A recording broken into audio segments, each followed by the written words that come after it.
रहस्ययुक्तां श्रृङ्गारगूढार्ध महाविभूत्याम् ओङ्कारमर्म प्रतिपादिनिभ्याम् नमो नमः श्रीगुरुपादुकाभ्याम्।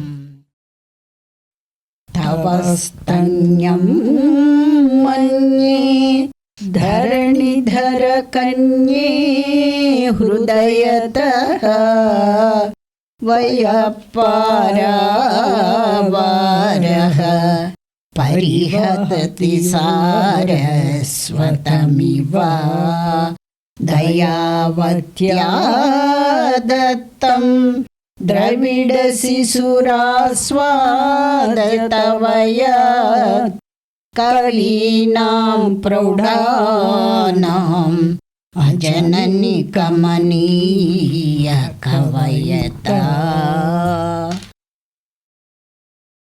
తల్లి సానుమత్పుత్రీ నీదు స్తన్యము సుధాసాగర క్షీర ప్రవాహం తరలి నీదు హృదయాంతరాన పొంగు సారస్వత్య జ్ఞాన ప్రవాహం తరింపదయతోటి ద్రావిడ శిశువు కొసగిన మహాప్రసాదం తా బిడ్డడొందే కవితామహులనాకర్షించు గంభీర కావ్యజ్ఞానం.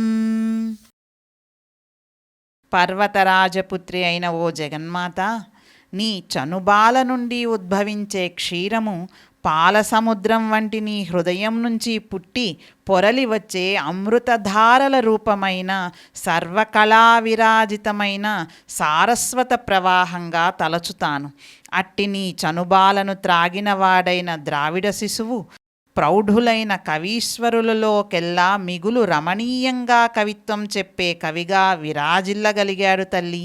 ద్రావిడ శిశువు అనిన ద్రవీభూతమైన శిశువు అనగా స్కందుడు అని కూడా అర్థం వస్తుందని, అలాగే జగదంబ స్తన్యక్షీరం ప్రసాదంగా పొందిన భాగ్యవంతులు బాలముని ఉపమన్యువు, ఆదిశంకరులు, ద్రవిడ రాజకుమారుడైన ప్రవరసేనుడు, జ్ఞాన సంబంధర్ నాయనారని పెద్దలు చెప్తారు.